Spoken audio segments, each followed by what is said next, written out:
Works.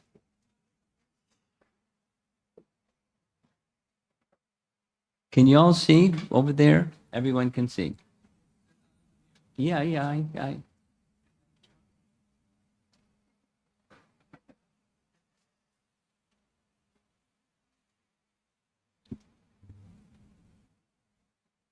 what do we do without our ISKCON ritual of garland giving? I mean,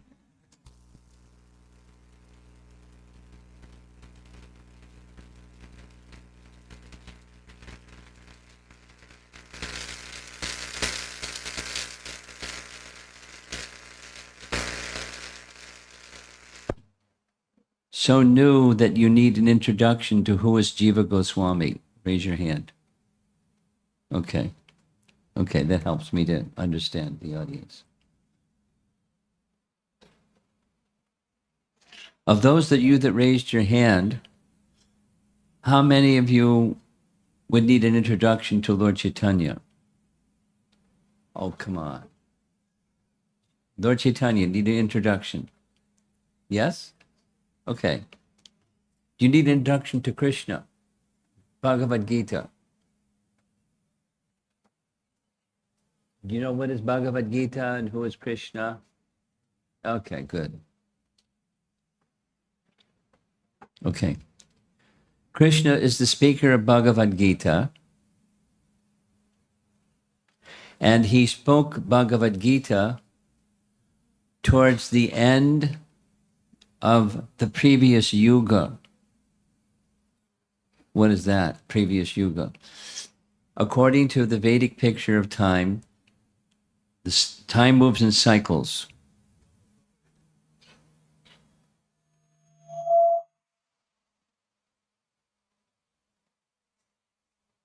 Just like summer, fall, winter, spring. That's 4 seasons each year. So in each day of Brahma, there's 1,000 cycles of 4 yugas. Summer, fall, winter, spring, 1,000 times. So the age, the yuga in which Krishna appeared was yuga number 3. And in yuga number 3, called Treta Yuga, Dwarpa Yuga, he gave a message.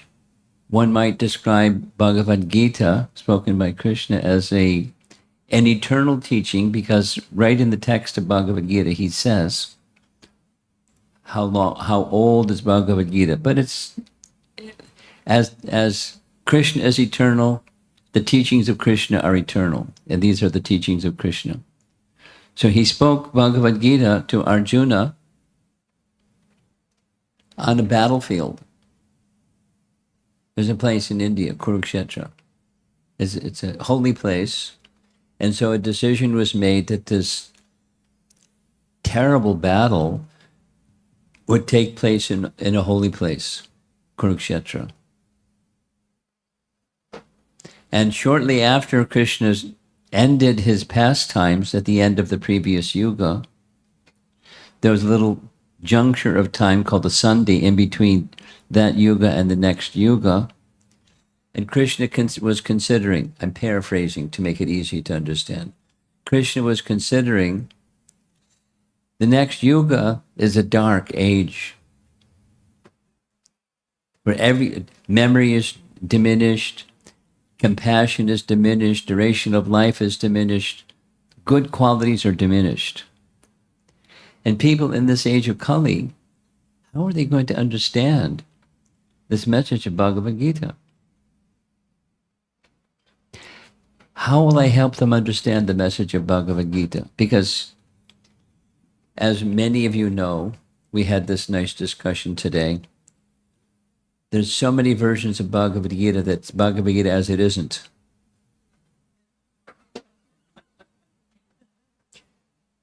Recently, I was listening to a recording of one of Prabhupada's very loving personal servants named Shruta Kirti Prabhu. Chutikirti Prabhu was describing what it was like being Prabhupada's servant in Vrindavan while the Vrindavan temple was being built. And it was ecstasy in one sense, but it was terrible in another sense because Prabhupada's health was a wreck. I mean, bad health. He hadn't eaten in several weeks anything. Some, spoonfuls of charnamrita and some chash, and that's it. His body was really weak. He had bad fever. Everyone was really worried.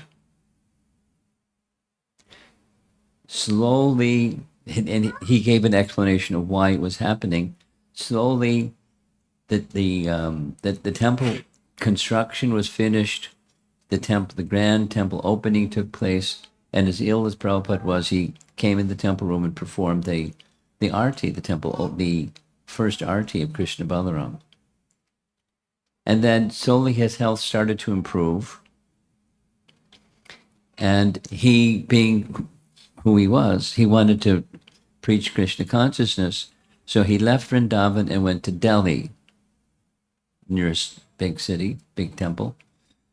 And while he was in Delhi, he got an invitation to speak at Kurukshetra, because there were some sadhus in Kurukshetra that were having a little assembly, and they wanted to glorify themselves, and their understanding of Bhagavad Gita without mentioning Krishna. So first Prabhupada declined, and his health was bad, and everyone was happy. And then finally he started, how can I? So he went. In the slow, bad health, terrible health for weeks. He got in the car and they went. Different things happened on the way, and when he got there, the assembly of speakers didn't speak anything about Krishna. It's a festival to honor Krishna. In Kurukshetra, they said nothing about Krishna, but it's about their welfare work and helping humanitarian society and euphemisms, fluff, nothing. And Krutikirti describes Prabhupada was getting angrier. A sign that he was really angry is his lower lip would quiver. And he couldn't, at a certain point, he couldn't take it. Even before it was his time to speak, he stood up and he roared, in Hindi, scolding the audience because of what they were doing. They're in Kurukshetra, glorifying themselves and making no mention of Krishna. Then he just, because he was already standing up, he just got up and walked out of the assembly and went to the car, and they went back to Delhi. And in the car ride, there was an entourage with him in the car. He asked them, how did you, I know it was in Hindi, but you must have understood some of because he was quoting Bhagavad Gita verses, etc. And he was, using strong language. He was upset that they're glorifying Bhagavad Gita.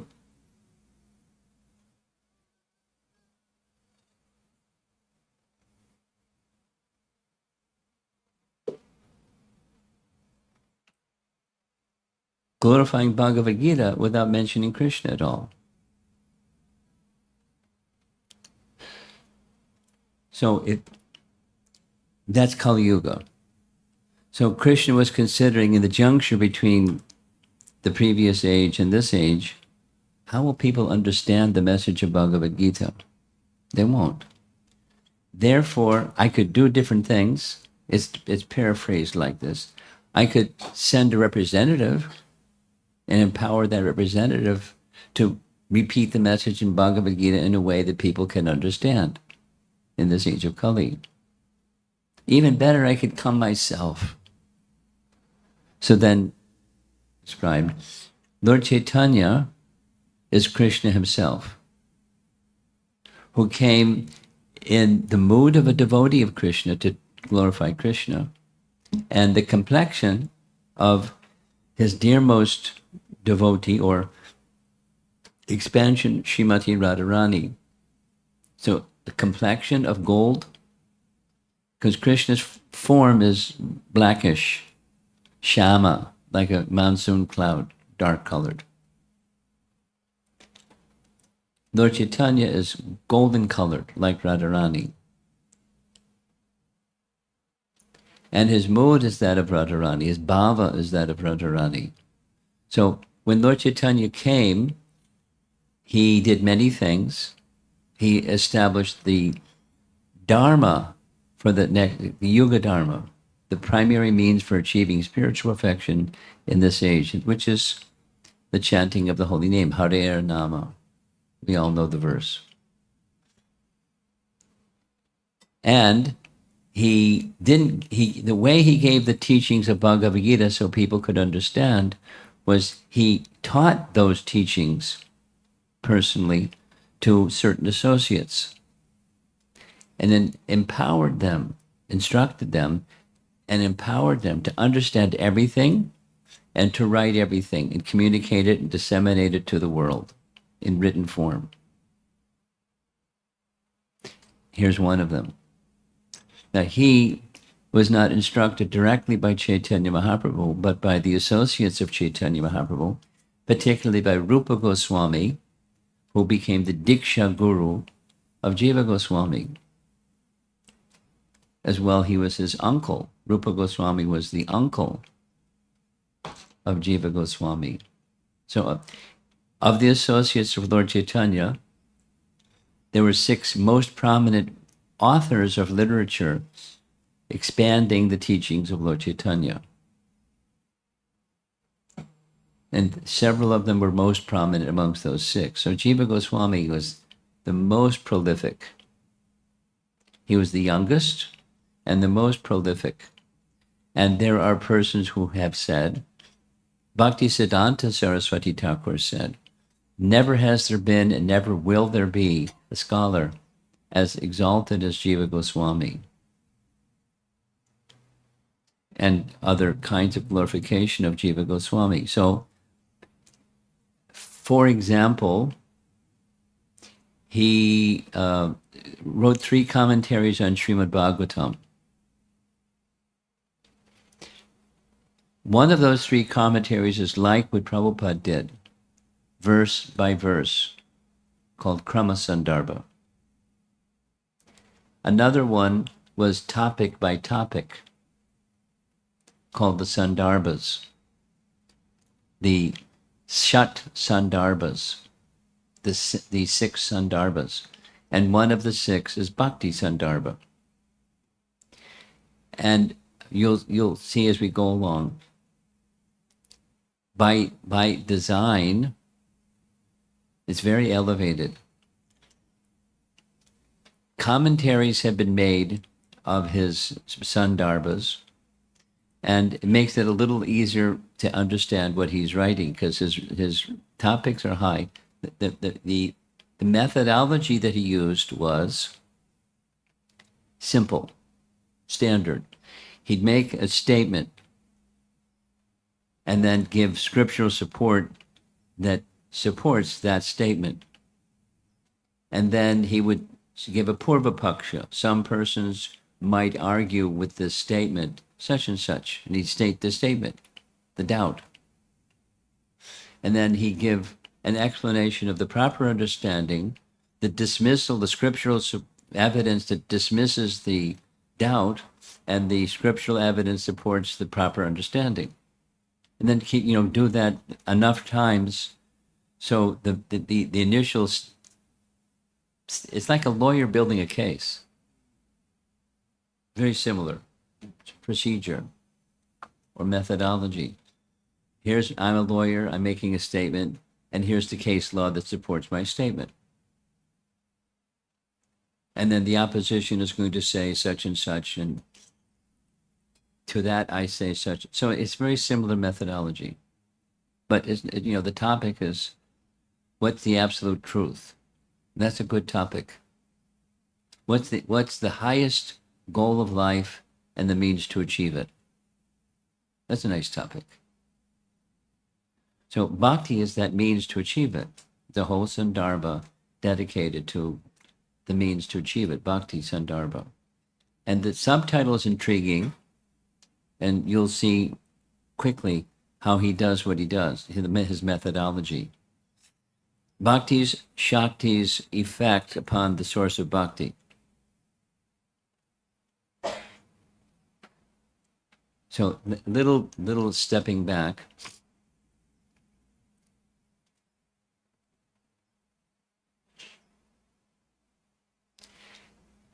The absolute truth has all qualities.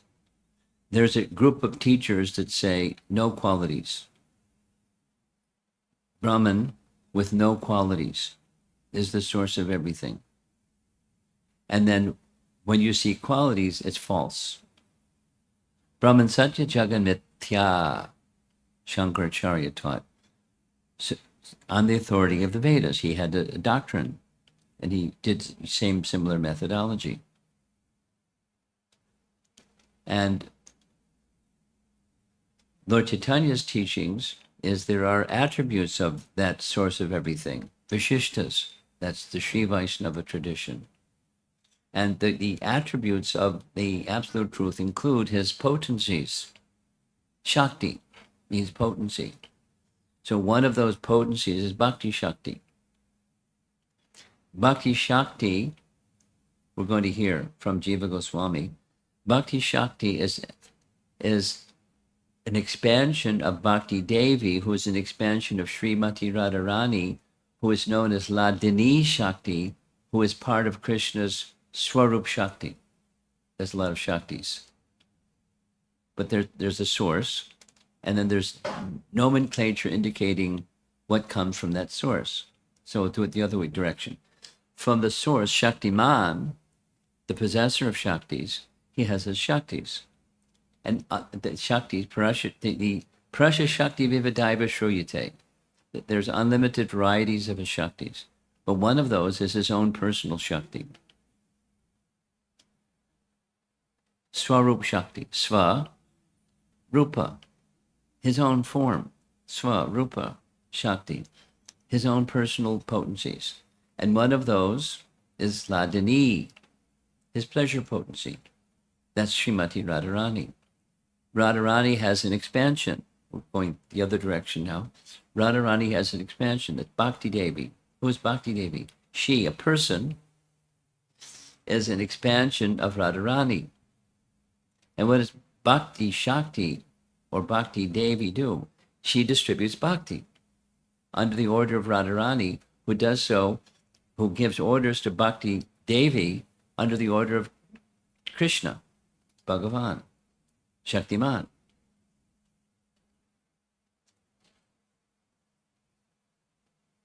And if I lost anybody, I could do it again, if you want me to do it again. But it's very simple. Because I'm sensitive to our newer people in the audience. It's like gobbledygook or something. What's this guy talking about? So there's 3 anucheds. Anuched is like a section. And this is the third of the 3, 144. Bhagavan is the soul calls of bhakti. This is his declaratory statement. Then he's going to give some scriptural evidence. Bhakti descends into a living being by the grace of Bhagavan. Now, I described it. I'll do it again. Bhagavan is Bhagavan means the one who possesses bhagas or opulences in full, absolutely full. Asamurdva. There's no one that has all of his potencies. There's no equal. There's no superior. There's one of a kind, Bhagavan. And one of those potencies of Bhagavan is bhakti. But that bhakti is reposed in Radharani. his Hladini Shakti expands to manifest Bhakti Devi, who provides bhakti. But behind Bhakti Devi giving bhakti is the source, Bhagavan. And he, Krishna as Bhagavan, Bhagavan's grace in the form of bestowing bhakti upon a jiva is very special because bhakti attracts and pleases even Bhagavan himself, even though he is eternally complete in and of himself. Note, that's a contradiction. It's a contradiction because let's go to Ishopanishad. You all know the verse? Om Purnamadak Purnamidam Purnat Purnam Udachyate Purnasya Purnamadaya Purnameva Vashishyate. So the source of everything is Purna,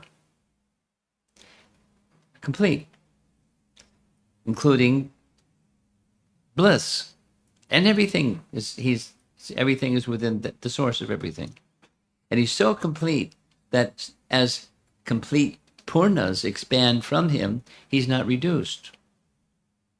That's how complete.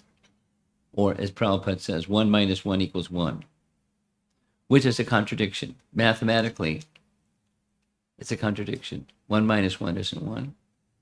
But when Bhagavan expands himself as another Bhagavan or another manifestation of himself or another one of his Shaktis, and so many, how many Shaktis? Unlimited Shaktis. And he's still one. Complete, Purnam. That's how complete. So although he's eternally complete in and of himself, his Ananda manifestation increases. It's a contradiction. That which is unlimited, how can it increase? It's unlimited. If it can increase, then it's not unlimited. But it increases. Wow. Within the absolute truth, all contradictions are resolved. That's a nice understanding. It appears to be a contradiction, but let's hear Jiva Goswami work his way through how it's not a contradiction. So now that was 144. Now we're going back to 142.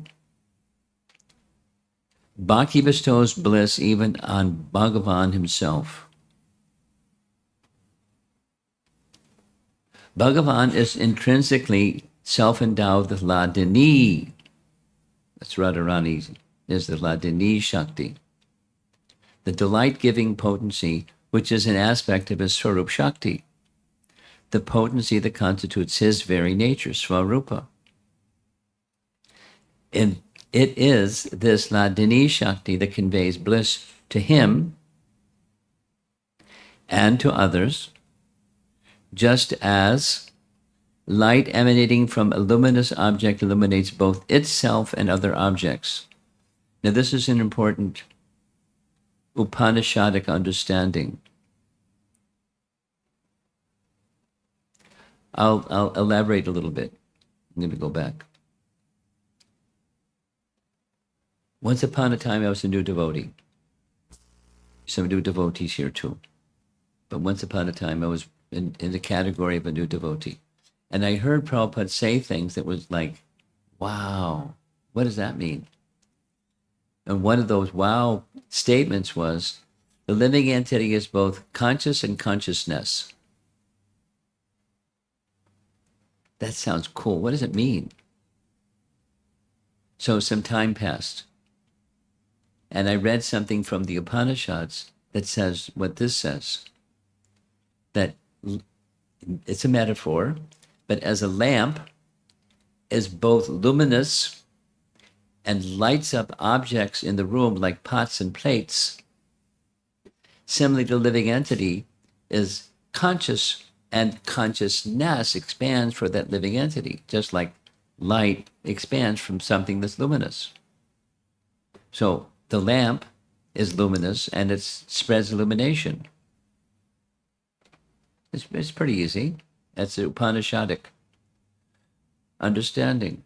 So Just as light emanating from a luminous object illuminates both itself and other objects, so also Krishna possesses Ladini Shakti, and it is his he received pleasure, and pleasure is given to others also. That's what Radharani does, or the Ladini Shakti portion of Krishna. Then he's introducing a Sanskrit term, Parama Vritti. One of the things I like about Sanskrit is I don't know what Sanskrit is. So when I hear a term, I have to what does that mean? And then I start from zero. Then I could build something from zero with the sound. So this is what Jiva Goswami is doing here. Bhakti is itself the supreme functional capacity. What's a functional capacity? Paramavritti of this intrinsic potency. Let's try to understand what a functional capacity is. Bhagavan remains eternally situated in his fullness while constantly transmitting this potency of bhakti to his devotees. He does through agencies, but that's okay. He's the source. He's transmitting. Then, by contact with his own bliss-giving potency in the form of bhakti situated in his devotees, he experiences still greater delight.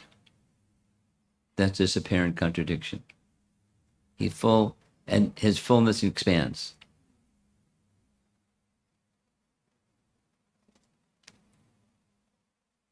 And the functional capacity to do that is bhakti. Is a functional capacity to give Krishna pleasure. This unlimited pleasure becomes increased. Although Bhagavan is the embodiment of joy, Sukha, Rupa. We all know the Rupa part, so the Sukha, that's happiness. Sukha and Dukkha, happiness, distress. So it's more than happiness, it's ecstasy. It's ananda. It's unlimited Sukha. He's the embodiment of Sukha Rupa. His pleasure increases in contact with the bhakti of his devotee.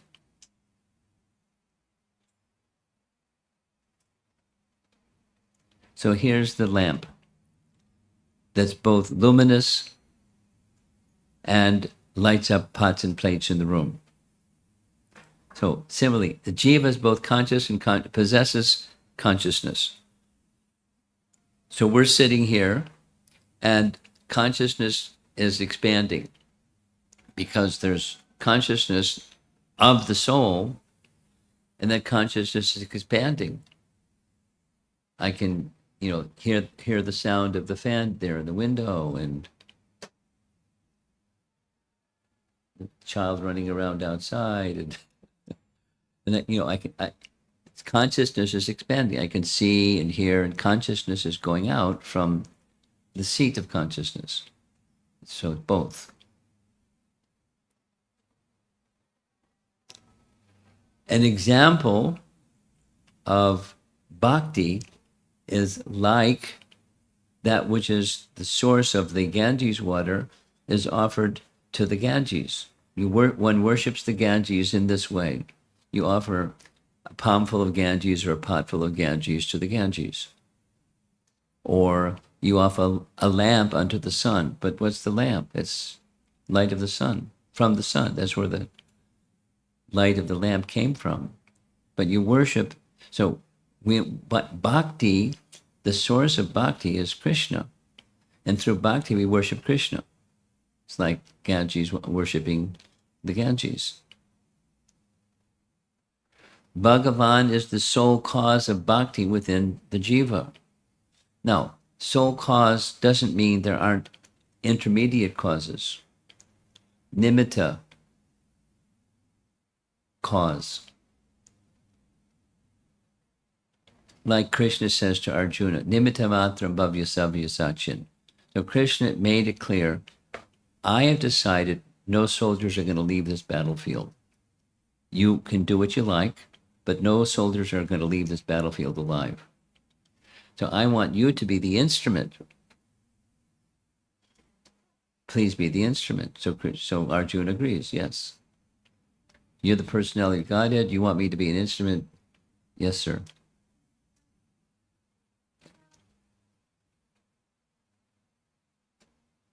But it's Krishna did it, not Arjuna did it. It's a very important, one can say philosophical, but a life teaching is we're not the doer. We have will. I want to walk across the room. And if I have locomotive power, I can do it. But I'm not the doer, because take away the locomotive power, I can't walk across the room. I can't do anything without the sanction of the controller. It's like, don't get too abstract, but it's like robotics. There's a guy that's pushing the buttons, and the robot does stuff. I mean, I don't need to give examples because you're all educated personalities. Who knows, you may be working in that field.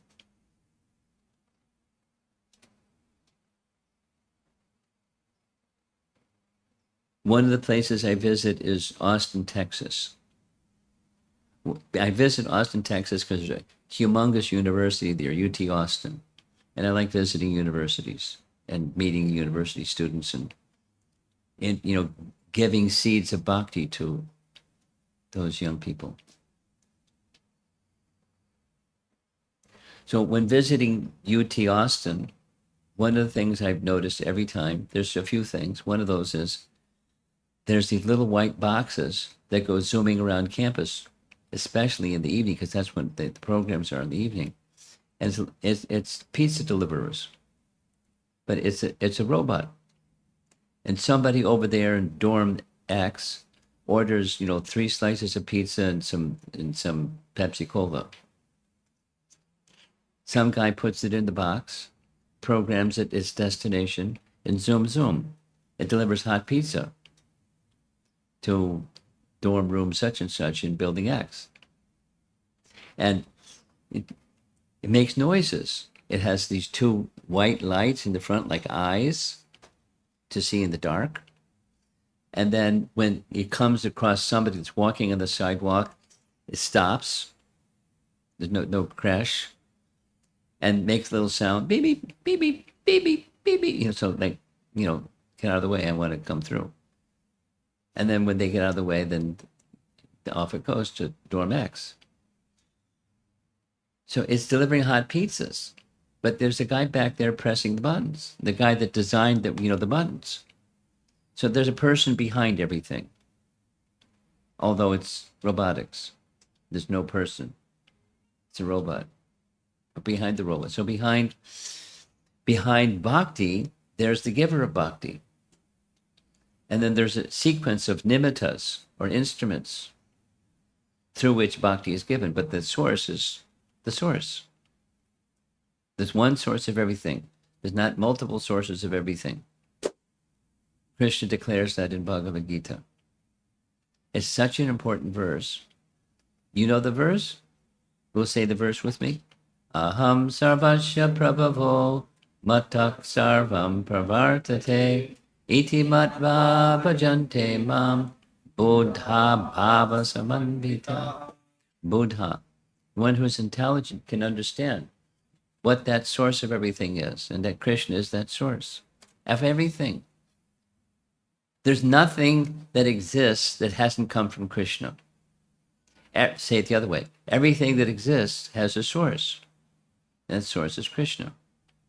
Prabhupada's way of saying, there's 2 things in creation, Krishna and Krishnas. And there's no third thing in creation. And then, with his hand on his fist, or fist on the table, there's no void in creation. No such thing. It's Krishna or Krishnas. There's no void. Although there's a whole teaching that teaches void. It's got a nice name, but it's not true. There's no void in creation. And one of those things that comes from the source of everything is bhakti. Bhagavan is the sole cause of bhakti within the jiva. So the jiva also has a source. And that's Bhagavan. Everything has a source. There's nothing that exists that hasn't come from that source. So there's the jiva, and there's the bhakti within the jiva, and Bhagavan is the source of both. Then what's the function? Well, it's to give the living entity that's in the material world the opportunity to revive their dormant Krishna consciousness. Here's the apparent contradiction. How can he, who is already full in himself, we've used this term Purnam, or Atma Rama, Atma Rama, the pleasure within himself, he's completely full. How can his blissfulness expand if he's full? It's very reasonable to say, pardon me, but that's a contradiction. So now he's going to resolve the apparent contradiction. As Bhagavan is supremely blissful by nature, this bliss is of two types. Listen carefully. The bliss that is intrinsic to his essential being, Swarupa Ananda, Swa, Rupa Ananda, Swa, the same Swarupa. It's his own form. And the Ananda that's from his own form. And there's a second, and the bliss that is transmitted through the potency stemming from his essential being. Those Shaktis. Swarup Shakti Ananda. Two types. By virtue of the former, Bhagavan relishes the bliss of his own constitutional nature. Sachit Ananda, and he's full. By the latter, he first transmits his own bliss potency to his devotees and then relishes that bliss present within them through loving reciprocation with them. It's called Leela. Krishna performs pastimes, Leelas, in which his pleasure increases and the pleasure of the devotees increases. It's a pleasure festival. By design. And very naturally so. Thus, when Bhagavan conveys his bliss potency to his devotees, and they serve him out of love, he feels even greater bliss than when simply experiencing the bliss of his own being. Very reasonable. Very reasonable. So now we see the same image. Bhagavan's Hladini Shakti conveys bliss to him as well as to others. And others, by the Hladini Shakti, here's how the sequence. Krishna doesn't say anything because Radharani understands with him not having to say anything. He just glances. She understands. The glance is, there's an innocent person over there.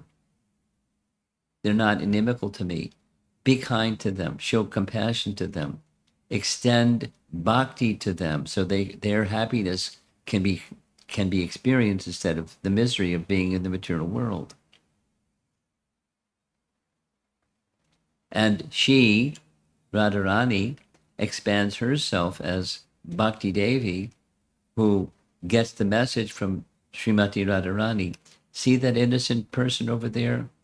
Make sure they get bhakti, yes? Yes. So how does Bhakti Devi do this? In case you'd like to know. There's a very nice book, very short, very skinny book called Madhurya Kandambani. And in Madhurya Kandambani, how bhakti begins is detailed, slow motion. And that Bhakti Devi acts according to Krishna's indication, which is according to Radharani's indication, of giving bhakti to those who are innocent. And who is the distributor of bhakti to the innocent? All of you. Because according to the teachings of Srimad Bhagavatam, which we revere very much, Srimad Bhagavatam teaches their gradations of bhakti: the beginner, the intermediate, and the advanced. Kanishta, Madhyama, and Uttama. Beginning, intermediate, and advanced. And those that are in the intermediate position, Krishna gives instructions to Uddhava. Krishna gives instruction to Arjuna in Bhagavad Gita, and he gives instruction to another cousin named Uddhava in the 11th canto Bhagavatam. And in that 11th canto Bhagavatam, what does Krishna say? Krishna says, though there are these categories of living entities and the characteristics and duties for each, the Kanishta, Madhyama,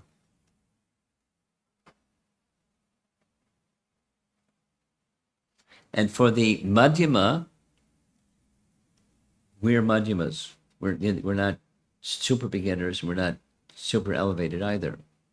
So it's somewhere in between, ranges of in between.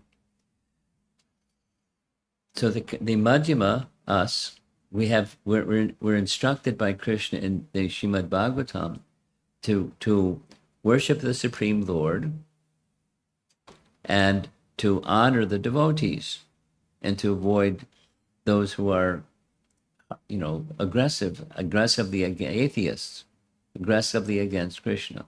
Don't disrespect them, but don't intimately associate with them either. And then amongst the devotees, so there's the Lord, there's the atheists, and then there's the devotees. And amongst the devotees, one seeks out and serves the very advanced devotees. One makes friends with those who are peers. One gives mercy to those who are innocent. And one stays away from those that are aggressive and harsh. You keep a safe distance from those in the middle range. So those who are innocent, Bhakti Devi invests the potency in the Madhyamas, that's us, to here's Bhakti. I'm giving this to you. Cherish it. It's most valuable. And become the agent of distribution of Bhakti.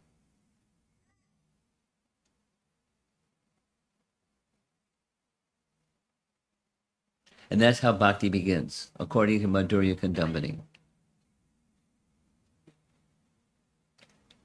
I gave a little explanation yesterday, and I'll do it again. It's really simple.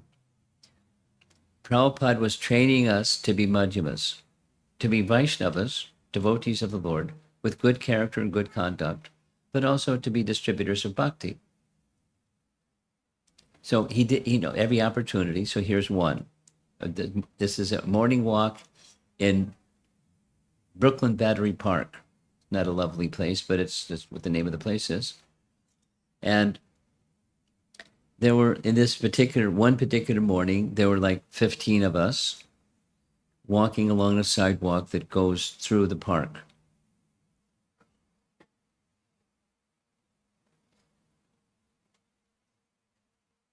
You're sitting right in front and doing all of this, so it's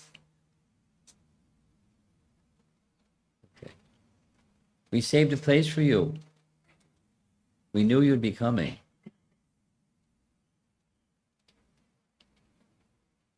Right up front. He's got a special place for you.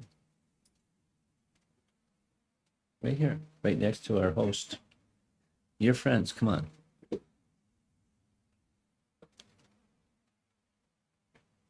I hope you're friends. Yeah.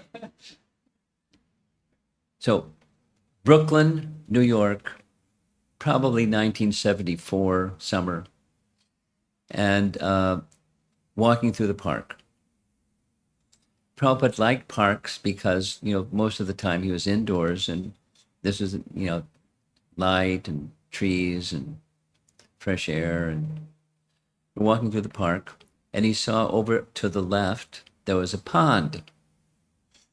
And so he stopped and then went straight to the pond, went off the sidewalk, and we all followed right behind him like little ducks following mother duck.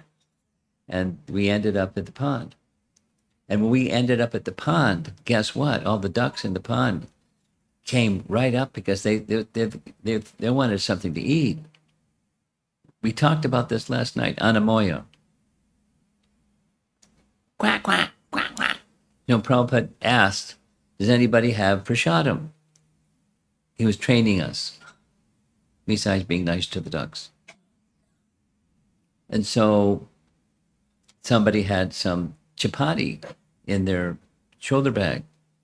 So he pulled it out, and a few devotees started feeding the ducks. People do that in parks. They feed the ducks.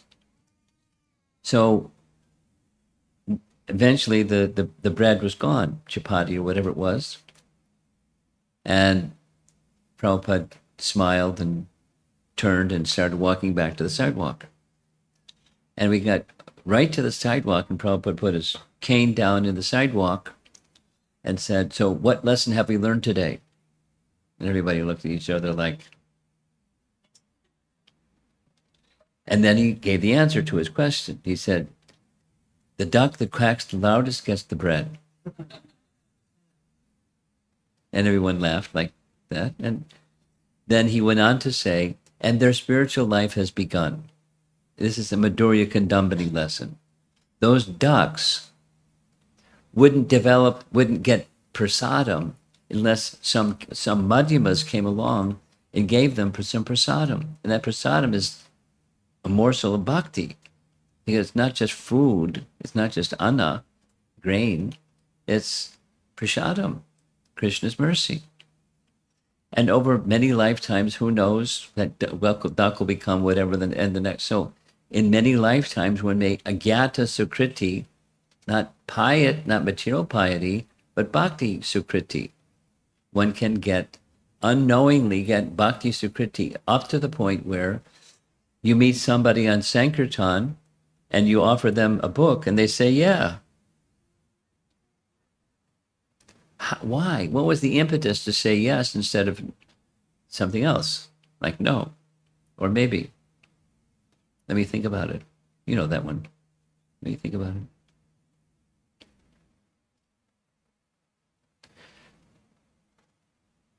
That's how bhakti begins. By previous little drops in a bucket fills up the bucket.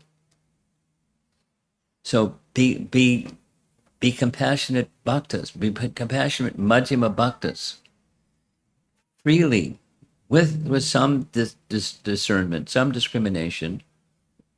If somebody is a gross atheist, that's another story.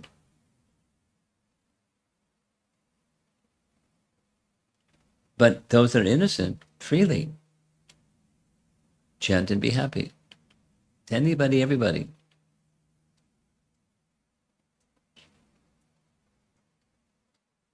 And by that distribution of bhakti under the command of Bhagavan, who through that chain of nimittas or causes, instrumental causes, bhakti is given.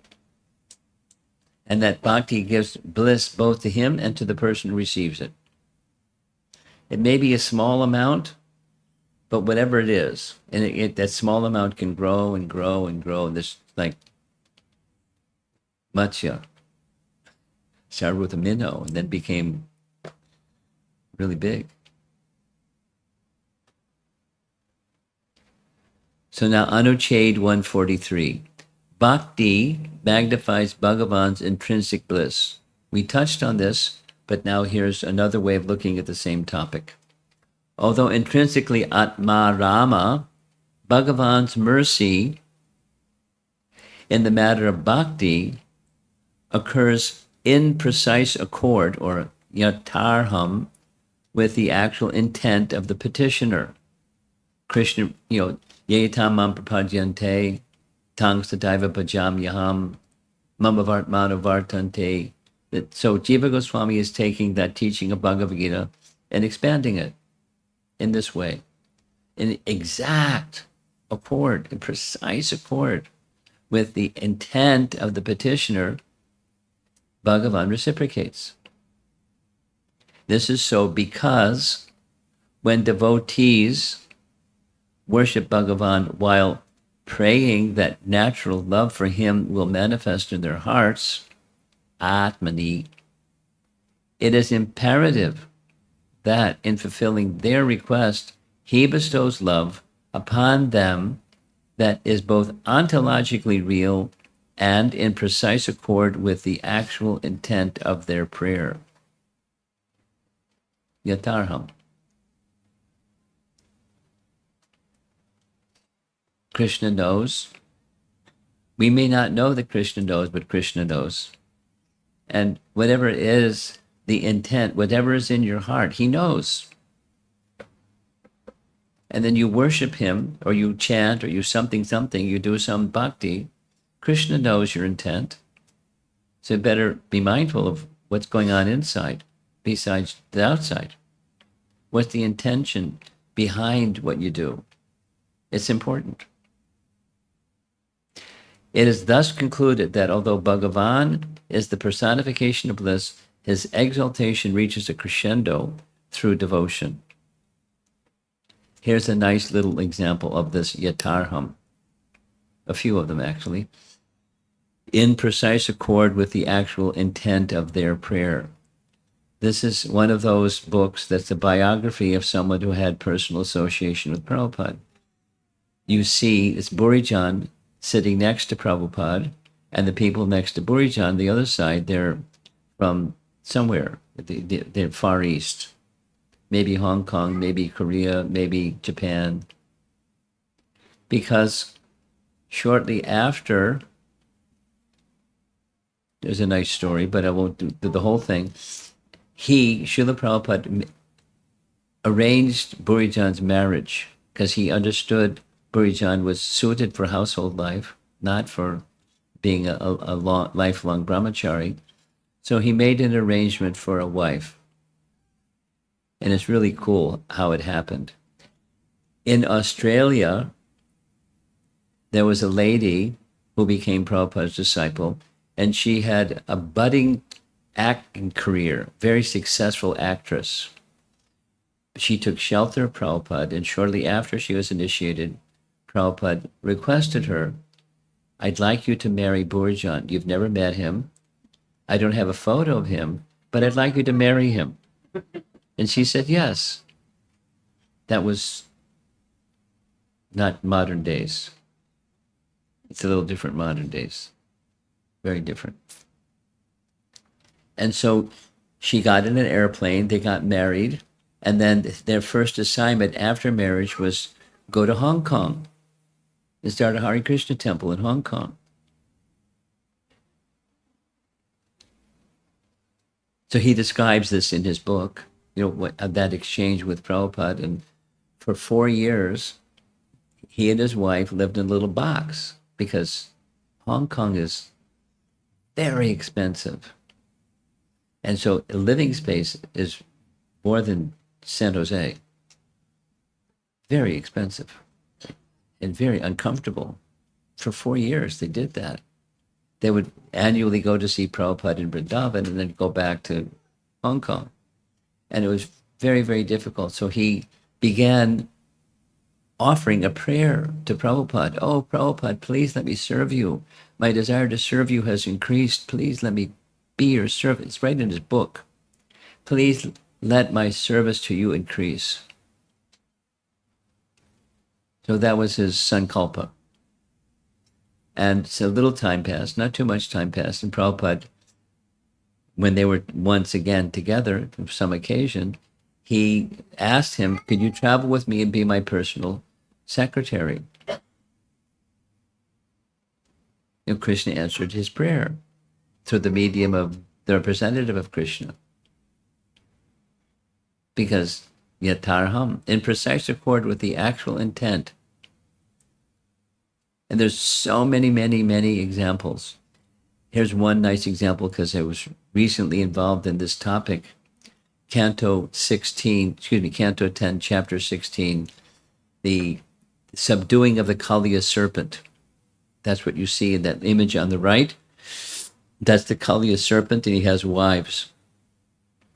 The patnis of the Naga, Kaliya Naga. So the wives, their prayers are very elevated. Who doesn't say anything about where they went to school, but they went to a really good school, a really good bhakti school. So the whole series, like 12 players glorifying Bhagavan, and they hit a home run every time. They were really good.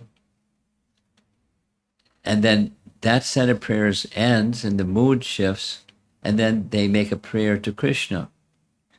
Having said all this about you, you are all those things. We also know that you're the source of everything.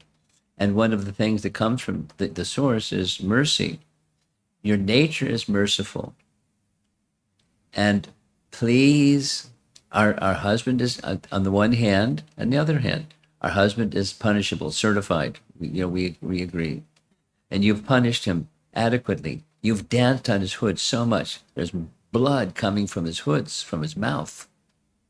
But he's been purified by the touch of your lotus feet. He was a hard case. He did a lot of dancing.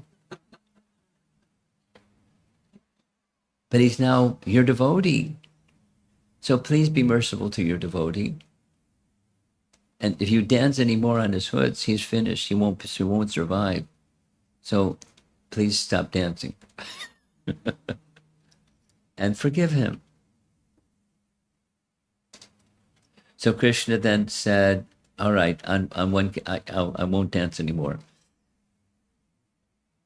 But I'll relent to your appeal on one condition.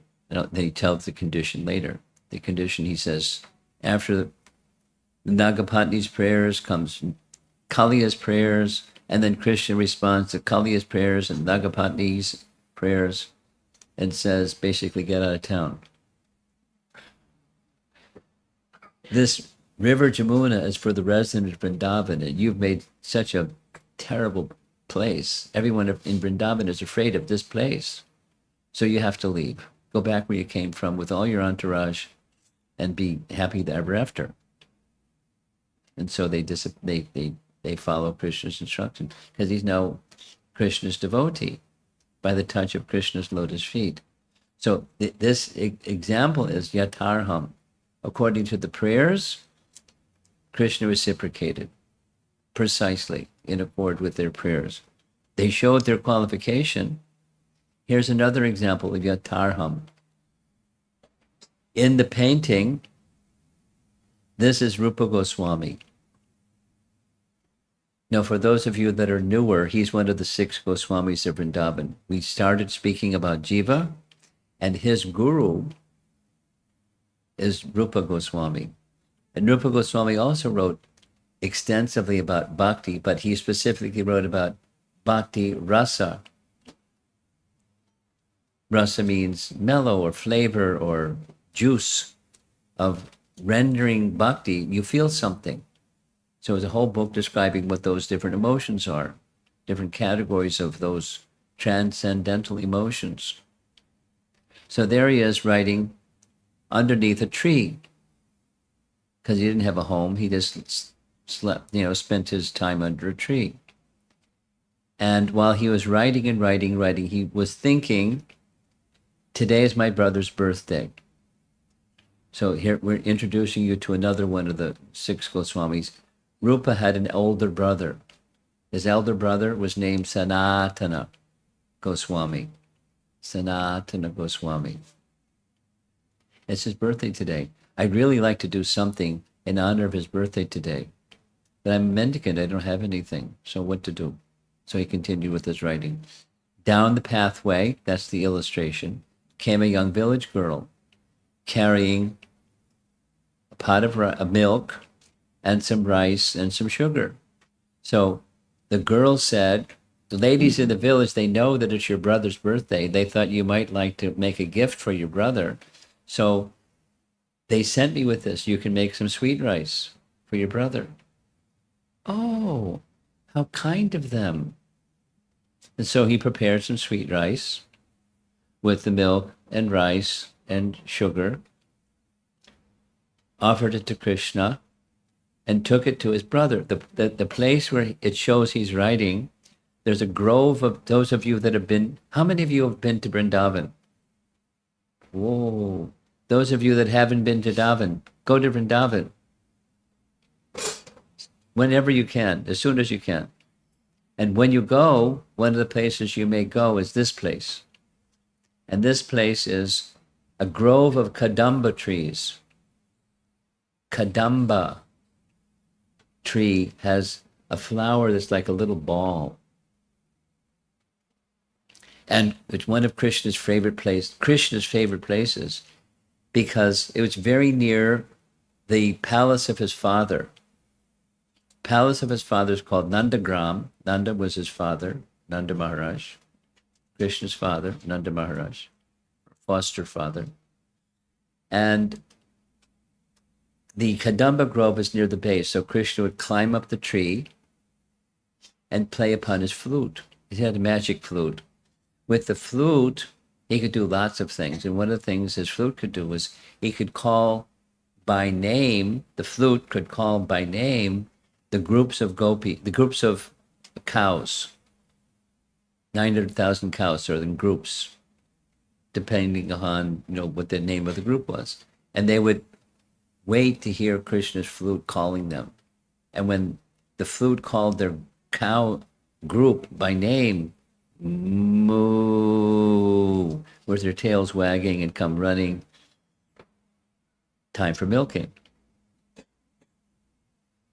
And from the top of the Kadamba tree. So this was a lovely place for Rupa to sit underneath, remembering Krishna's pastimes. And his brother, Sanatana Goswami, was staying very near Nandagram. At the base of Nandagram, there's a Sarovar, a lake. Pavan Sarovar. Pavan means purified or becoming pure. So Nanda, Krishna's father, and Krishna came every day down the hill and took their bath in Pavan Sarovar. So it's a sanctified place, very sacred place. And that's where Sanatana Goswami had made a little bhajan kutir, a place for chanting. So Rupa Goswami went to that bhajan kutir, not far from the Kadamba tree, and brought him a sweet rice.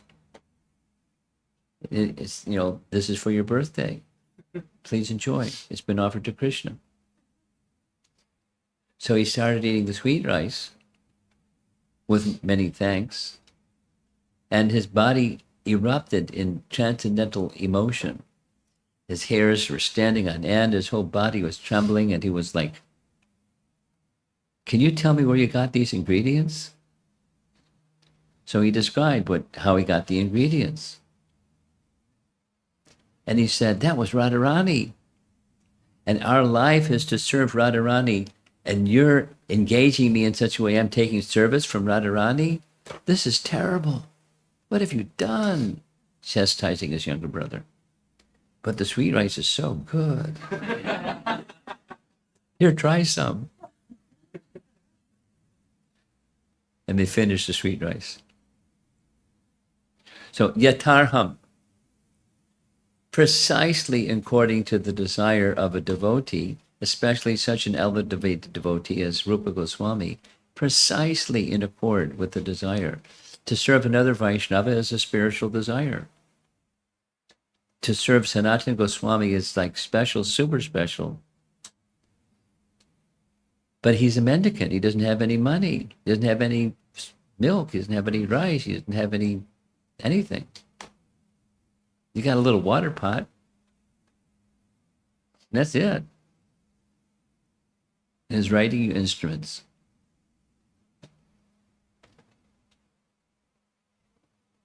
And here's the last slide. This is when I, towards the end of this month of June, comes the national holiday, the 4th of July holiday. And every year for a number of years, we've been conducting a japa retreat. Because it's a nice time to have a japa retreat. It's got extra time. And this is going to be one of the leading slides shown during that japa retreat. It applies to anything to do with bhakti. It certainly applies to chanting of the holy name. Be present and know I am here with you.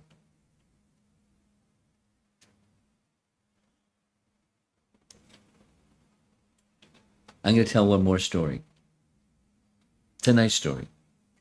You like nice stories? It says the same thing as what's on the screen. And it's Draupadi was in a fix, a great difficulty, because Duryodhana wanted to cause a problem for the Pandavas. And one of the ways he caused a problem for the Pandavas was after honoring Durvasa Muni and his 60,000 followers by receiving them nicely and feeding them nicely. Durvasa Muni said, "You pleased me very much by this hospitality. Is there something I can do for you?"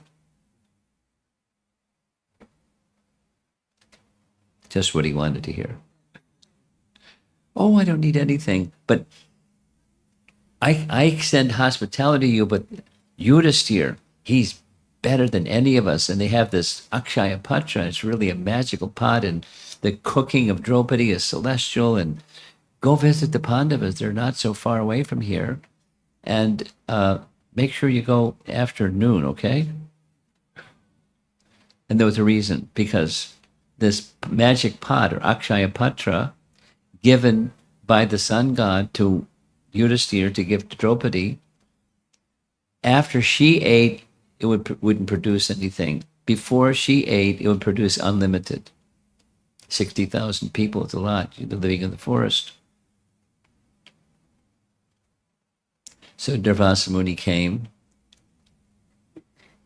Not a representative of Durvasa Muni's party, 60,000 followers, came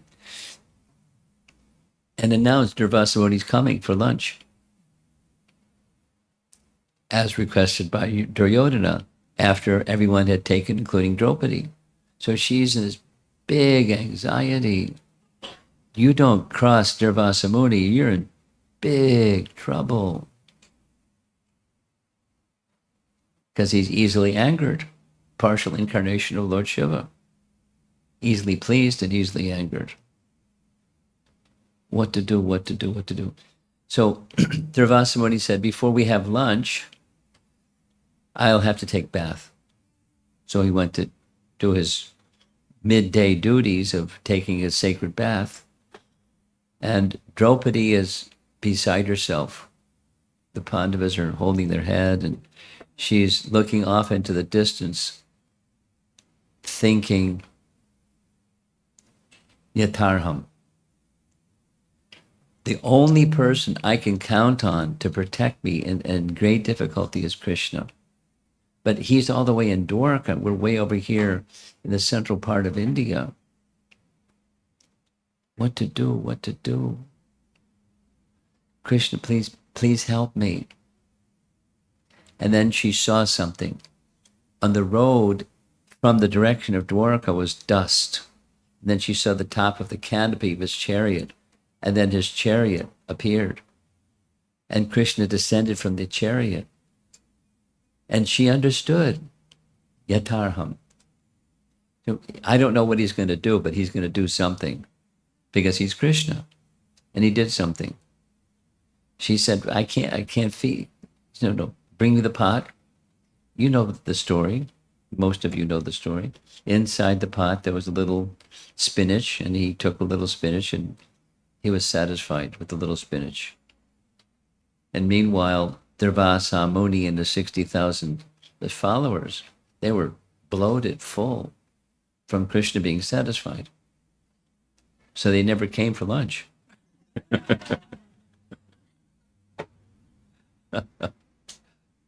Yatarham. So there's a very nice verse where it's in that chapter in the Bhagavatam where there's a prayer, at Krishna as this, then as that, and as that, and as that. So you come whenever there's need.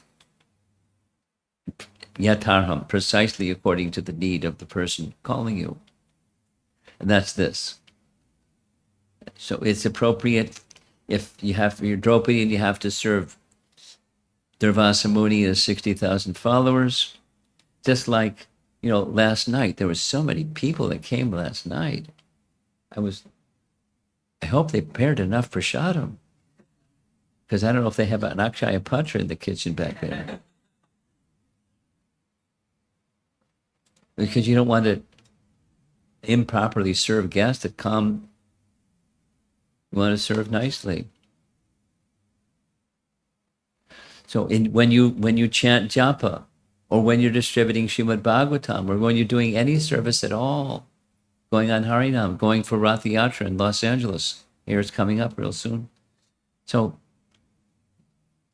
we want to engage people in hearing the holy name. And by doing this,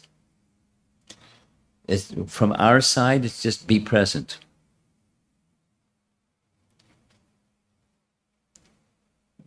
Once upon a time, I was a new devotee.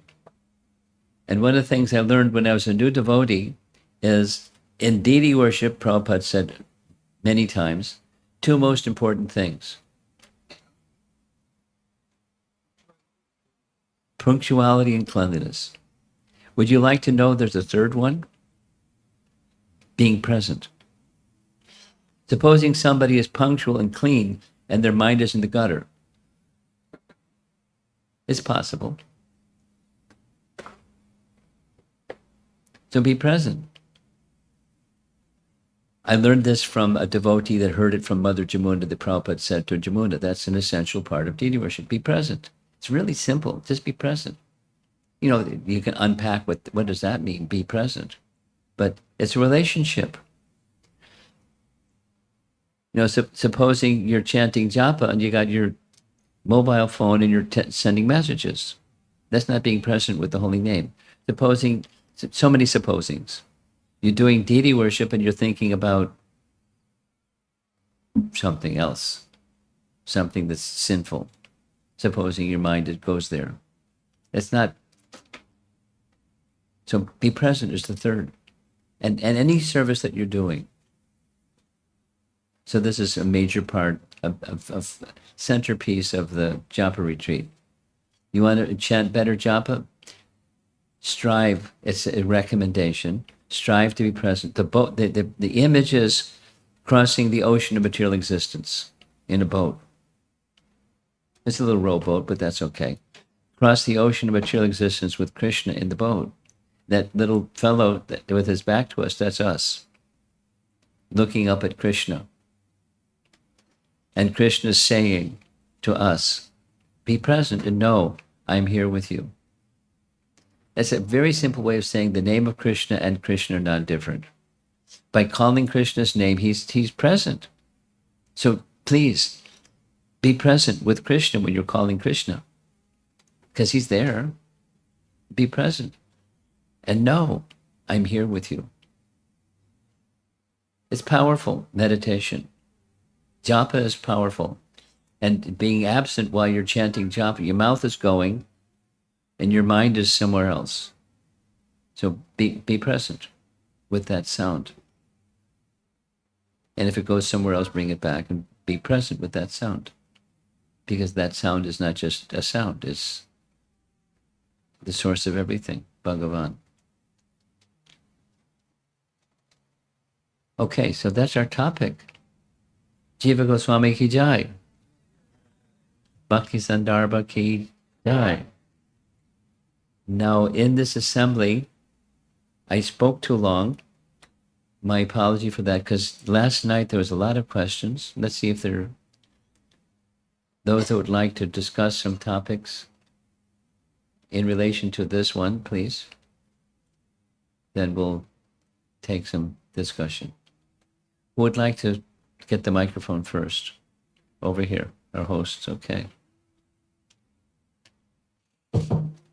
Krishna Maharaj, thank you for the wonderful class. Actually, I was reading Madhuri Kadamini yesterday and this topic came today.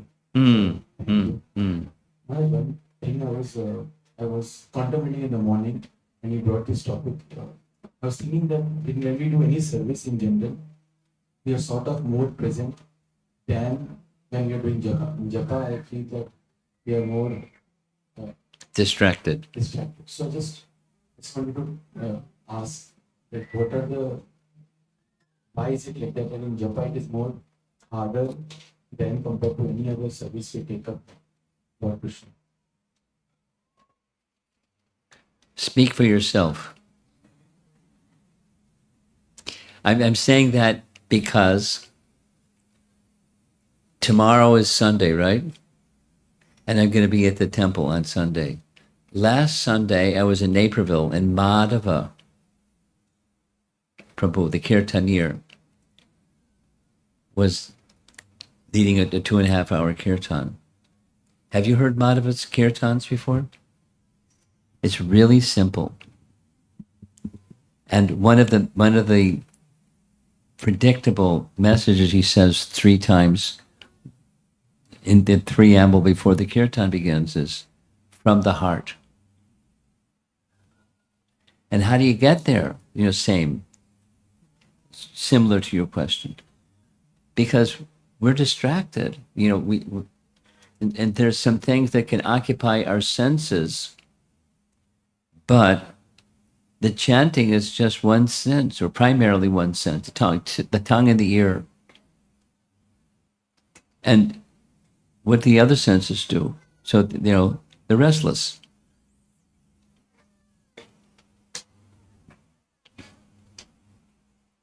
I received a poem from a new devotee, not initiated, nice new devotee. Whole poem on restlessness. So why is it? Because we want to enjoy, and what's there? If you hear with a material ear the spiritual sound, that's what you're going to hear. The material feature of the spiritual sound. It's not material; it's spiritual, but you don't hear it. So it's restlessness. More so than with other activities, because the other activities I'm engaging my senses. And therefore, my guess is, here in ISV, it's a problem for people that are used to go, go, go, go, the doership spirit, mode of passion, get things done, kijai. They like service. Chanting.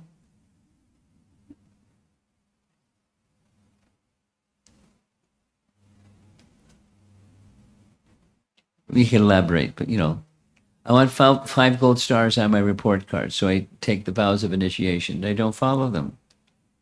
Does that happen? It certainly happens in some places. It probably happens in this place too. Vows but aren't upheld. Why? Which is your question. Restlessness. I'm antsy. It's mode of passion. And what's passionate about japa? Therefore, from the heart, Madhava, from the heart. Like big letters, from the heart. That's on the screen when he starts his kirtan, from the heart.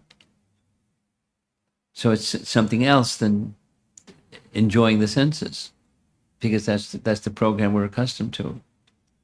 And then engaging the senses in Krishna's service, that's okay. But who's really at the center? Is Krishna at the center or me? Commonly, in the beginning stage, it's me.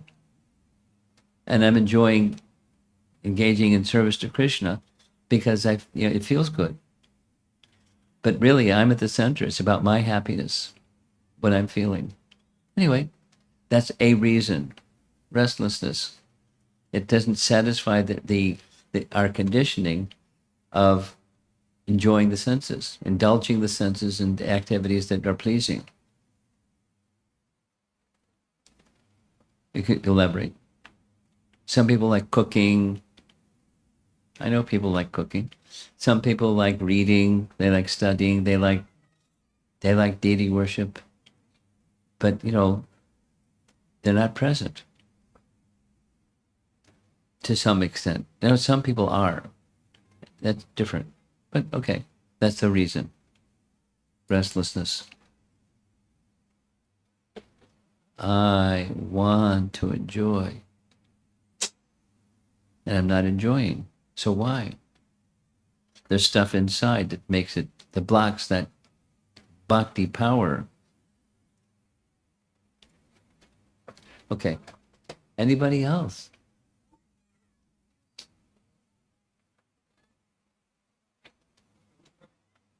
Okay, I see your hand, but she's got the hand up first. Okay. Sorry.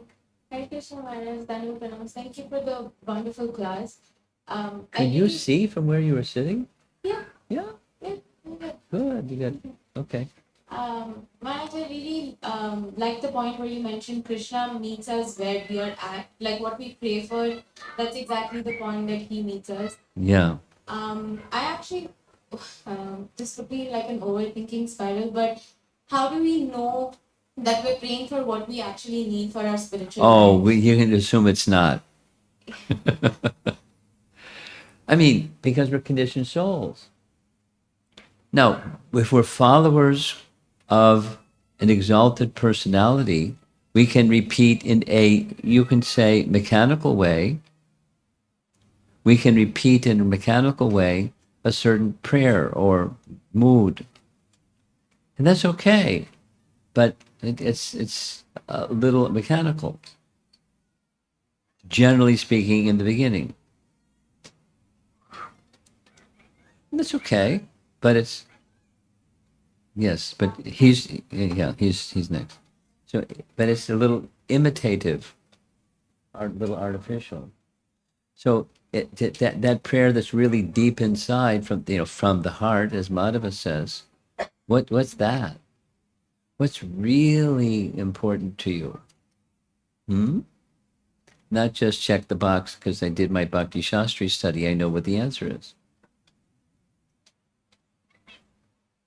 Okay. Thank you. Okay.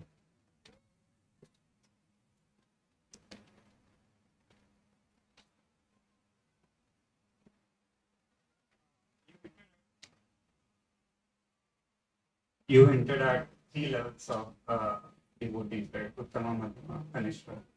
I consider myself a beginner, so Kanishta. So the question is coming from that. Okay. Given a choice for a person, should they prefer to just have good human qualities, basic good human qualities, or be a devotee? So, like, should I be focusing more on Gundan or Gun?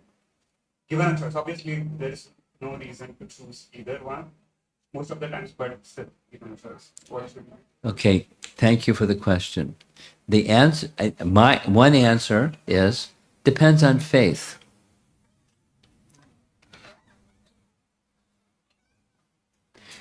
Yesterday we had this little discussion. Maybe some of you looked it up. Bhagavad Gita, chapter 13, text number 5, where the Taittiriya Upanishad describes 5 stages of Brahman realization.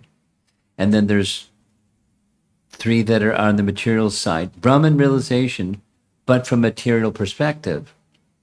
And then there's transcendental perspective, beyond the temporary. So, depends on faith. I may have more faith. I'm going to tell a story. You know King Nriga story from the 10th canto Bhagavatam? King Nriga, and so he was a devotee, but he had more faith in good work and the good qualities in him that would come from that good work than from bhakti, although he was a devotee. And it resulted in a problem for him because one of the good qualities that he did, because it's Vedic, he gave charity to brahmanas. That's good. And he knew he would get good qualities, prosperity. So there was a problem. the problem, there's always a problem. In this case, he gave away a cow that wandered back into the herd, and he gave the same cow to another Brahmin. So Brahmin number 2 said, hey, wait a minute. No, Brahmin number 1 said, that's my cow. And the king gave you a cow that was already he had given to me. He's taking the property of a Brahmana. So, there's what's going, some noise. So the king said to Brahmin number 1, I'll give you 10 cows. No, I want that one. And I curse you. But for stealing the property of a Brahmana, you become a lizard. No, that wasn't nice for him to curse a king that was unintentionally. So he became a lizard. But it was good fortune. The curse of the Brahmana was he ended up becoming a lizard in Dwarka. And he became a lizard at the bottom of a well. It's in the Bhagavatam, 10th canto. So the boys will be boys in Dwarka. They were playing and they saw out in the field, they saw a well. They looked down the well and there was a lizard at the bottom of the well. It was a dry well. There's no water in the well. So they tried getting the lizard out of the well. They couldn't get the lizard. They went to Krishna, help. So Krishna, no problem. Krishna reached down. He made his arm really long. And he touched the lizard. And as soon as he touched the lizard became the king again. It was a temporary curse because reversed by Krishna's touch. And he offered beautiful prayers, and Krishna's, the explanation given by in that relation is he, the king, had too much faith in the temporary, the good qualities that would come from doing good works, etc., than the permanent, the eternal. So what's recommended is from Scripture, according to your faith. You do that which is but supposing, like her question, supposing my faith is down here and it's not up there yet. Okay, do what you according to your faith, but take good association of those that have bhakti, and your faith will mature in the bhakti direction, like the ducks. They weren't thinking prashadam. They were thinking food, anna, moya. According to faith. It's not, shame on that person that doesn't have faith in bhakti, but there may be consequences for not having faith in bhakti, like with King Nriga. It may not be so extreme, but act from the position where you have faith, and be in association of scriptures and those that have realization of scriptures, and then progressively that faith can be elevated. Exactly what Prabhupada did when he came to the West. He met people that didn't have any. You're a pious person, therefore you have faith in qualities that are of a pious nature. Well, the people that Prabhupada was interacting with weren't like that. They weren't born in India with samskaras that are, goodness. But by his association, the point I'm making is, by bhakti, those aspirations can become elevated. What's important to you can be elevated by bhakti. Yasyasti bhaktir bhagavatya kinchana, the Bhagavatam says. Sarvayur Ganesh Tatra Samasute. One who engages in bhakti, all the good qualities of the demigods will be, in the course of time, will be manifest in the hearts of those persons. But that's one who has faith. It's not mechanical. It's dynamic from the inside. I'm over answering your question, but I think I got it. Here you go. You're on. Wait a minute. Wait for the microphone. You got to hit the magic button. So my question is that it's one thing.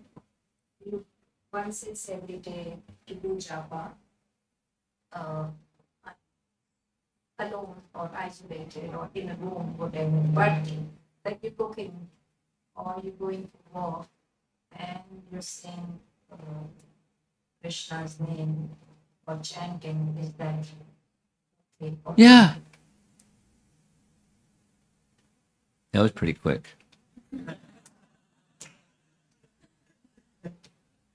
Yeah, because it kind of becomes part of you. So Congratulations. The bell rang. You hit the 10 button. It's part of your life. It wasn't at some point, but now it is.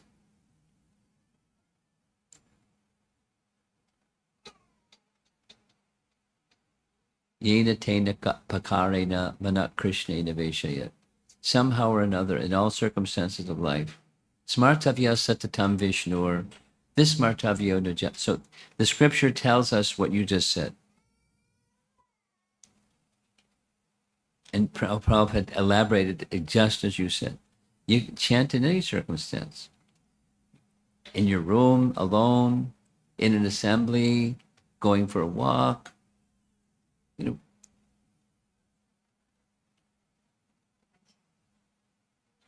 it's, as attentive as you can be, the more you'll get benefit. So attentiveness is key, not just the behavior, but the attentiveness to that sound, being present with that sound. So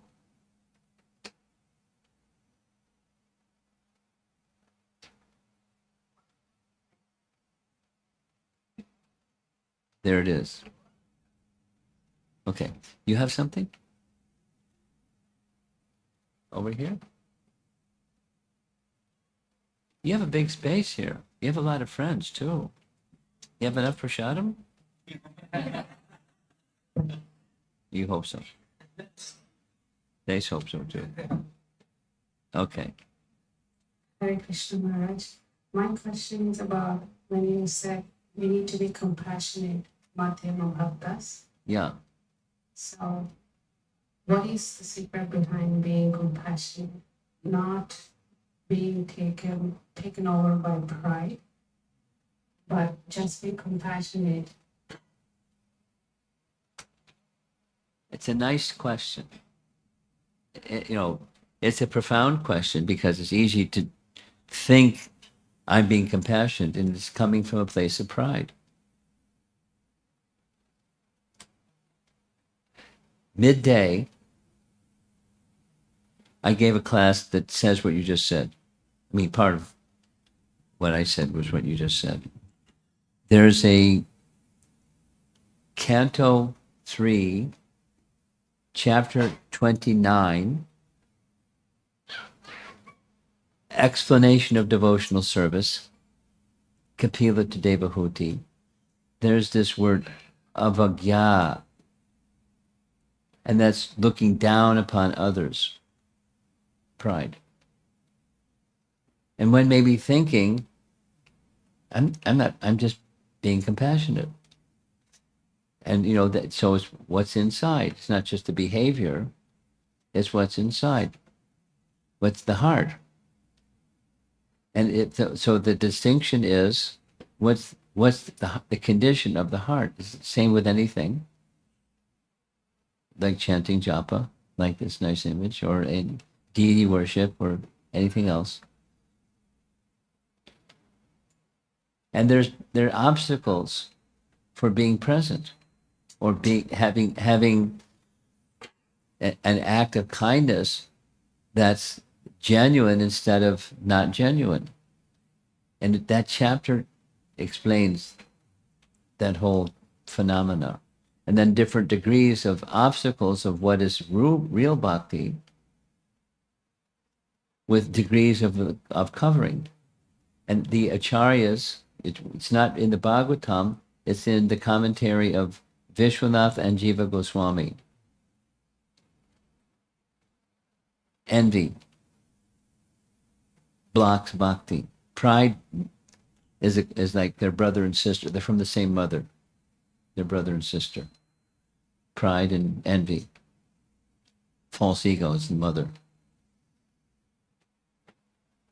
An attitude towards Krishna, that avagya, that attitude towards Krishna manifests itself towards others. Just ignore them. Don't respect them. Or if you do something, it's from the condescending.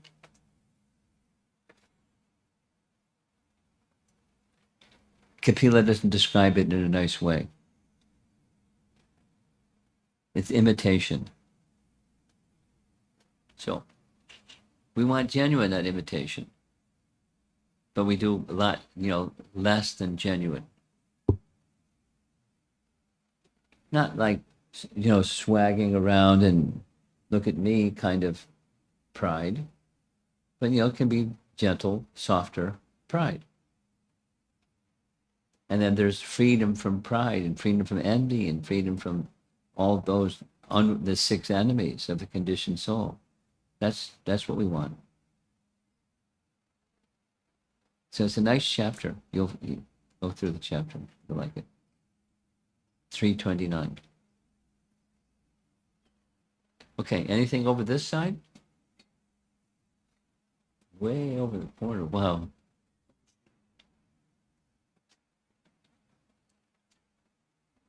You get the last question. How's that?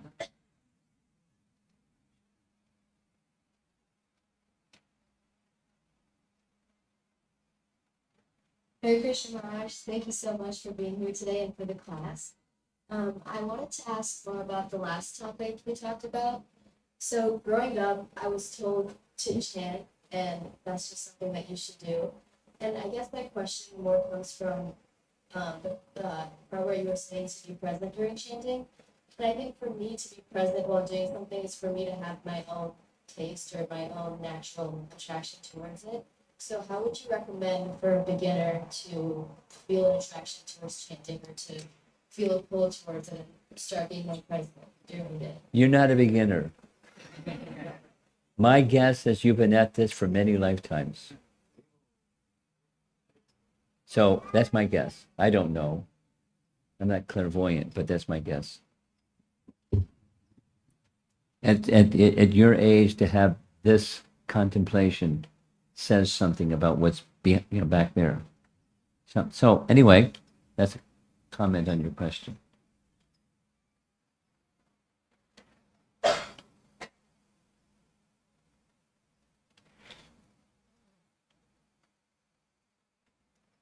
Have you ever been sick? Yeah. What do you do when you get sick? Do you worry? Or you go to a doctor?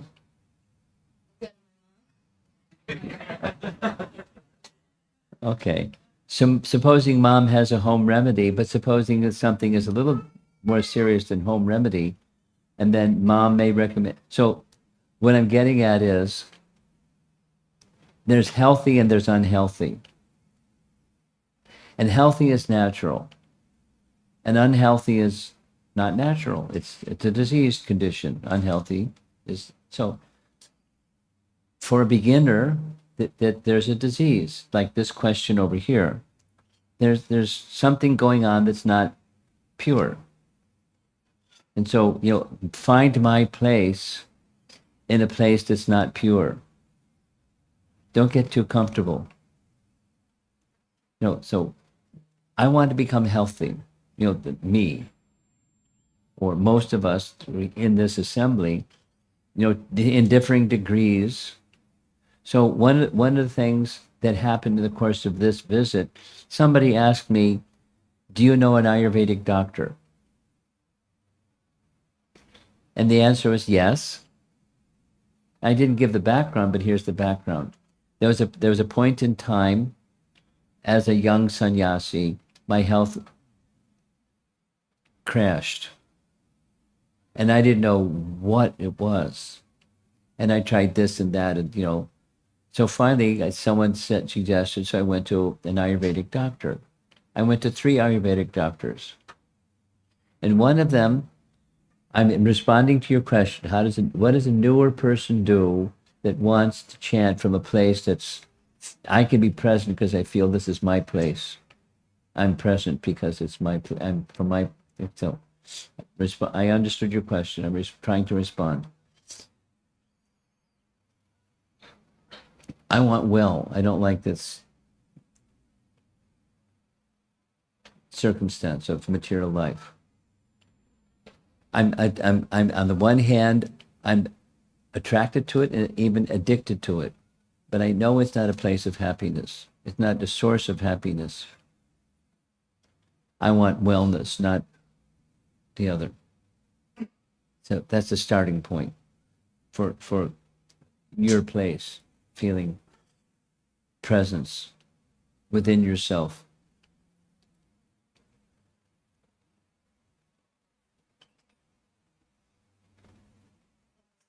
No, I'm not done yet. I'm pausing because I'm thinking of my 84-year-old sister who I visited 3 days ago, and your question reminds me of her question. And she's, my sister. She's 84. But it's coming from a similar place. She doesn't want to do something that's not genuine. It's not her. She's 84, but she has the same chutzpah, the same, spirit. So it's okay. It's okay. But, then there's the material conditioning, and then there's health.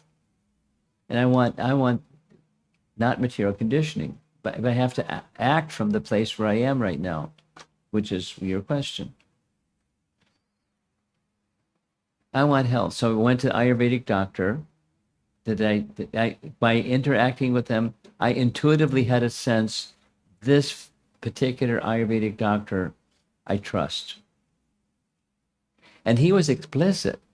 He said, it's according to Ayurveda, the faith that you have in Ayurveda doctor will help your wellness.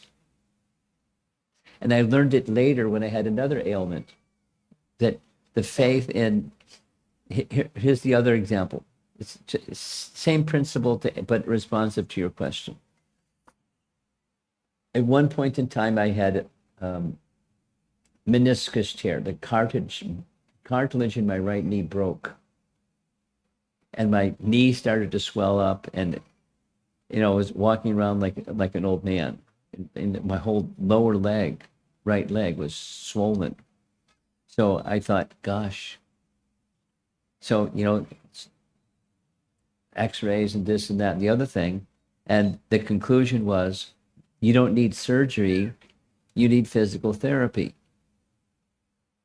And I was like, what? He said, I can do surgery and clean it up, but where it's broken, it's not interfering with the movement. The problem is, it's broken. So you need to build up a structure that replaces that which is now broken. And that's physical therapy. Oh, thank you. No surgery. So physical therapist. Now I'm in the physical therapist office, with 50 other people, and took forever, and finally got around. And so the lady said, her first question, why are you here? And I said, well, I got a cartilage tear, and I was told that by the surgeon, you guys can help me. He said, yeah, but aside from that, supposing we give you the exercises, what do you want? What's your sankalpa? I'm asking you, why do you want to chant from that place where you're present? Ask yourself that question. So I gave different answers. And the reason for, now you'll see why I'm giving this. So I said, I want to be able to walk up and down stairs, not like an old man. Okay. What else?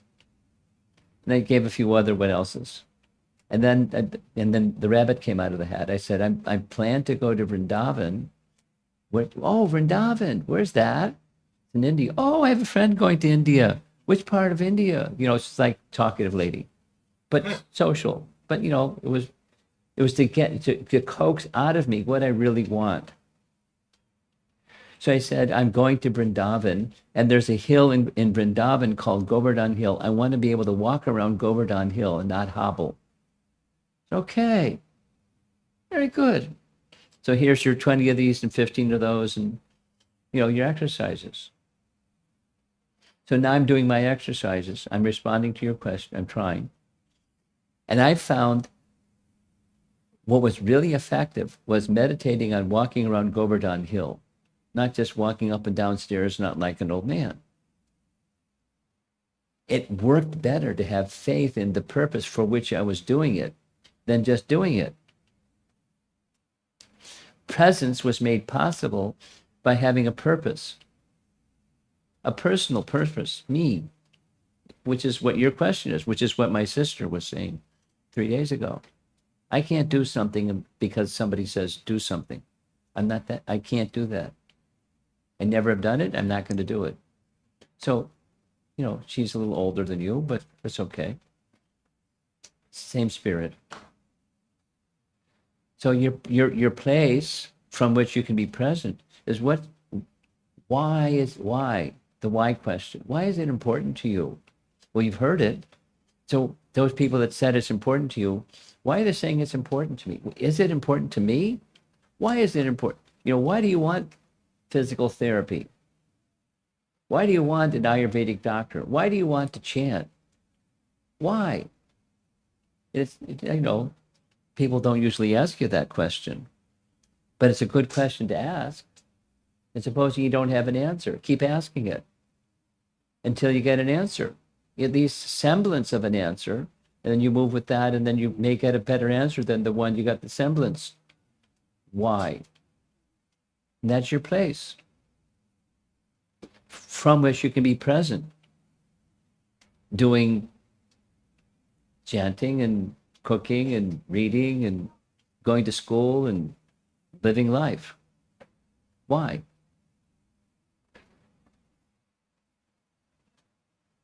There's a whole Upanishad resting upon that one question. Kena Upanishad. Kena means why. It's a good question.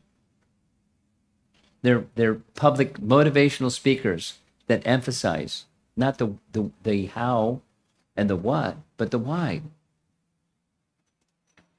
Got it? Okay. Now, behind you, there's somebody who's still raising their hand, and you get the last question. She was going to be the last one, but you beat her.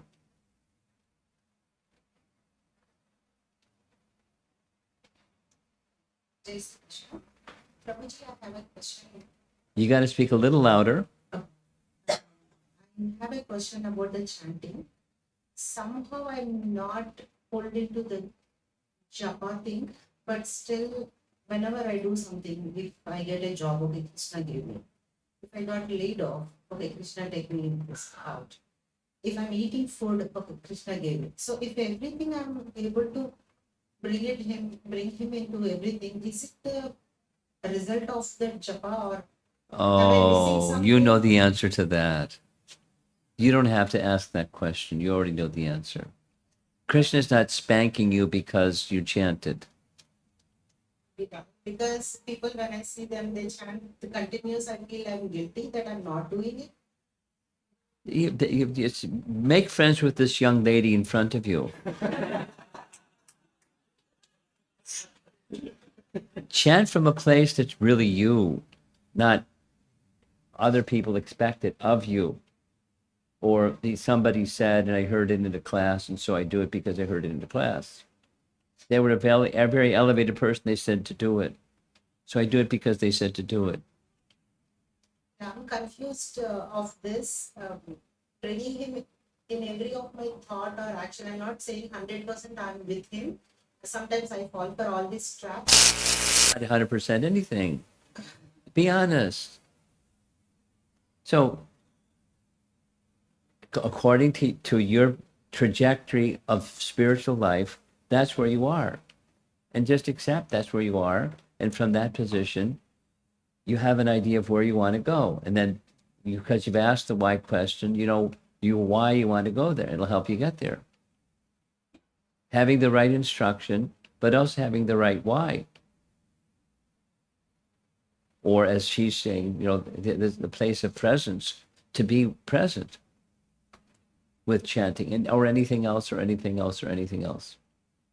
Cooking. You cook? Of course you cook. Cooking, my hand pain. I'm thinking Krishna gave me hand pain to stop me. That's everything in my life. That is what my question is. Am I in the right direction, moving towards Krishna, or going away from him because I'm not chanting? That's what bothering me from a long time. So find something by recommendation to you in this public assembly, because you're bringing it up in a public assembly, is where you subjectively, like she asked, you feel a Krishna connect. The amplifier and the microphone don't go well together. Okay. Rescued by teenager. Okay. Okay. That in which you according to scripture, you feel a connection, and you do that, and do it to the best of your ability for the purpose of Krishna connection, Krishna consciousness, and do that with vitality and with sincerity and with presence, and then you continue as much as you can. That fits in with who you are. You engage in the primary activities of hearing and chanting, and then those things that resonate what you've heard, you have particular confidence in that. You do some of that along with the thing that your Krishna connection thing.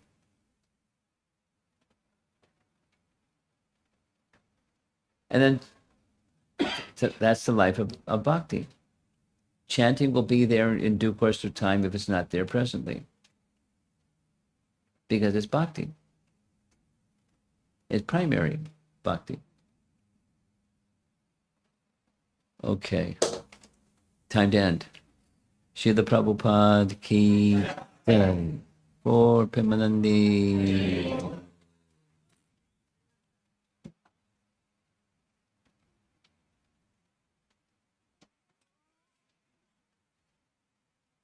Yeah. Krishna. Thank you, Maharaj, for the wonderful class. We'd like to thank Governor Maharaj for loudly chanting 3 times. Hari Bol. Some quick announcements. As Maharaj was mentioning about Madhav Prabhu, next week on Friday evening, we have a big